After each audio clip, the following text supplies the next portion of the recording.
Moi, c'est Oumi Sen. Je suis ingénieure en génie civil de profession et partenaire à D+D Architecture. Moi, c'est Shaun Diop. Je suis interior designer à D+D, partenaire aussi. D+D est une agence d'architecture et d'architecture d'intérieur. Elle a été créée en 2014. Je me suis orientée après le bac vers l'architecture parce que c'est ce qui était offert à moi. Mais j'ai toujours été passionnée d'intérieur plutôt que d'architecture. Et donc dès que j'ai pu, après mon premier cycle, je me suis orientée vers l'intérieur. Et c'est dans ça que j'ai continué et que j'exerce aujourd'hui. Voilà. Moi, je pense que j'ai toujours été artiste. Depuis ma plus tendre enfance, j'ai toujours dessiné. Mes parents étant des parents africains classiques, ne m'ont pas laissé faire l'architecture. Donc j'ai fait du génie civil avec des cours en architecture parce que j'adorais. Je passais mon temps à dessiner des buildings, à dessiner des maisons, à dessiner. Et j'ai eu un diplôme en génie civil. J'ai travaillé les premières années de ma vie professionnelle en génie civil et ensuite j'ai rejoint le cabinet et j'ai vraiment poursuivi ma passion. D+D m'apporte énormément de bonheur parce que c'est partie de la passion et tout ce qui est passionnel en général, même les coups durs, on les ressent beaucoup moins. Et donc, sans compter le fait que, au sein de D+D, on y retrouve aussi des sœurs. Donc, le professionnalisme rejoint la vie de tous les jours et j'avoue que c'est très agréable. Il y a des hauts et des bas, comme je pense tous les entrepreneurs vous le diront, mais c'est à partir du moment, je pense, où on vit sa passion, on s'y retrouve quand même. Le fait que l'on travaille depuis un certain temps nous a donné les armes, en fait, les armes qu'il faut pour pouvoir gérer les équipes, gérer les clients, gérer ce monde masculin qui des fois nous fait un peu de rentre-dedans. En général, c'est mitigé par le fait qu'on travaille par les mêmes équipes.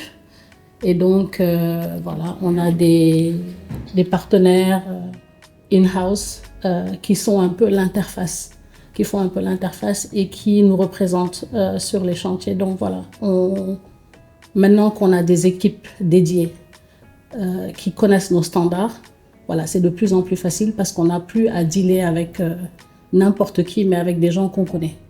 C'est beaucoup plus facile et ça nous facilite la vie. Plus on prend de l'âge et plus on est moins confronté à ça. Je me rappelle, il y a 10 ans, c'était un peu plus compliqué. Maintenant, on va dire qu'on nous écoute un petit peu plus. Et comme on a une équipe un peu de plusieurs générations, je pense que ça nous aide aussi. Alors Fatita et Tabara sont des amis. Fatita de très longue date pour moi. Et Tabara aussi, ça fait une bonne dizaine d'années que ce sont de très bonnes amies à moi. Donc on va dire que j'ai assisté à la naissance d'Imara depuis le début. Et c'est un peu, on est un peu des marraines, on va dire. C'est un peu notre bébé. Alors Fatita est une petite sœur, je la connais depuis très longtemps. Petite, nous étions voisins et j'ai eu la chance de connaître sa grande sœur, Nina. Et Tabara, je l'ai connue avec les filles, avec Shaun particulièrement. Et Imara pour nous, c'est notre bébé, c'est un projet qu'on a énormément soutenu. La sororité, elle me nourrit, elle me propulse, elle m'encourage, elle me donne des forces. Je ne pourrais vivre sans mes sœurs. Je les appelle d'ailleurs mon baobab. Mes sœurs pour moi, c'est mon tout. C'est ce qui fait que je me lève, qui me donne la force de me lever tous les jours. Et je me nourris énormément de ces amitiés, de cette belle rencontre, de cette gentillesse, de cette tendresse, de cette affection et de ce support. Pour moi, la sororité, c'est d'emblée, c'est ça, c'est la famille, ça fait partie de moi. Je m'entoure naturellement.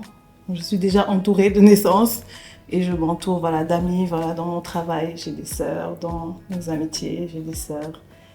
Et ça, comme dit Oumi, ça nous nourrit. Ça nous aide au quotidien, ça nous booste, ça nous pousse. Et voilà, en ayant des sœurs en plus entrepreneurs, on se serre les coudes, on s'accompagne et ça nous aide. Les projets qui nous animent le plus sont les projets où le client nous donne carte blanche, où on laisse libre cours à notre imagination et où on a la latitude de dessiner et de concevoir comme on le sent. Je pense que le fil conducteur a été le bijou. Dans le choix des matériaux, des coloris, il a fallu avoir des matériaux nobles, soyeux, lumineux, avec ce filet qui brille un peu, en fait, cette image du bijou qui brille un peu.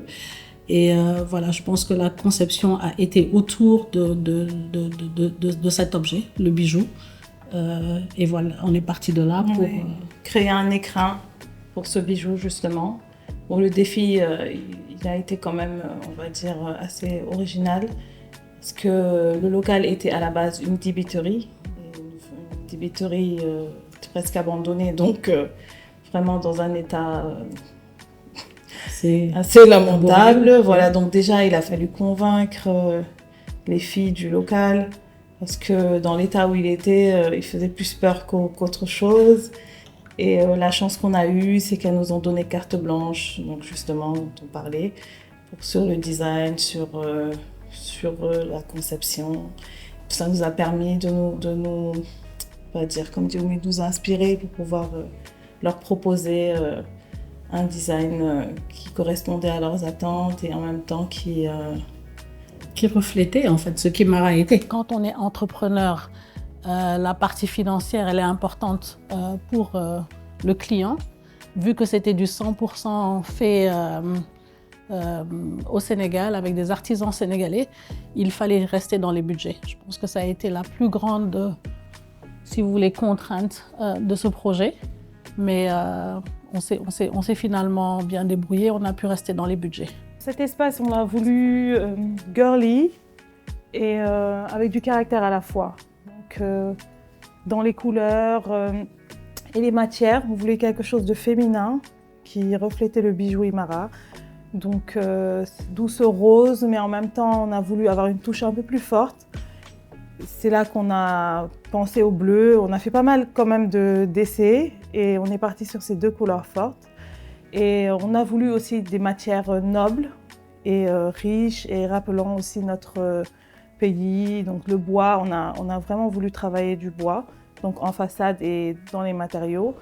Et également, on l'a associé à ce marbre un peu soyeux, luisant, et qui reflète la noblesse aussi, cette richesse et tout. Et à cela, on a rajouté la touche dorée parce que, voilà, pour représenter tout ce doré d'Imara et cette touche vraiment féminine et qui parle aux Sénégalaises. L'or, c'est le plaqué, tout ce qui est brillant, ça nous touche, ça nous parle. Cette boutique, on l'a pensée comme un écrin vraiment pour le bijou. Et donc, on a voulu que le bijou, il y trouve sa place totalement. Et voilà, le résultat aujourd'hui.